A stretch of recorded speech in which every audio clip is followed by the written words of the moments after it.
কিভাবে একটা মানুষ শিয়ালকুড়ির মতো এভাবে এরকম কাজ করে? মাগুরায় বোনের বাড়িতে বেড়াতে গিয়ে ধর্ষণের শিকার ৮ বছরের শিশুকে চিকিৎসার জন্য ঢাকা মেডিকেল কলেজ হাসপাতাল থেকে সিএমএইচ হাসপাতালে নেওয়া হয়েছে। গতকাল শনিবার বিকেলে আইসিইউ অ্যাম্বুলেন্সে করে তাকে ঢামেক হাসপাতাল থেকে সিএমএইচে নিয়ে যাওয়া হয়।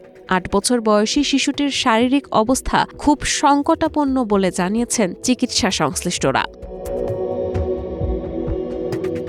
গতকাল দুপুরে ঢামেক হাসপাতালের পিআইসিইউর সামনে মেয়ের সুস্থতার জন্য অশ্রুসজল চোখে অপেক্ষা করতে দেখা যায় শিশুটির মা এবং তার স্বজনদের। এ সময় শিশুটির মা সাংবাদিকদের বলেন, আমার মেয়েটা এখন লাইফ সাপোর্টে আছে, তার অবস্থা ভালো নয়। এতটুকু বাচ্চাকে কিভাবে যে অত্যাচার করেছে হয়তো আপনারা শুনেছেন, কিন্তু দেখতে তো পারেননি। তার শরীরেও কতগুলো আঘাত করেছে।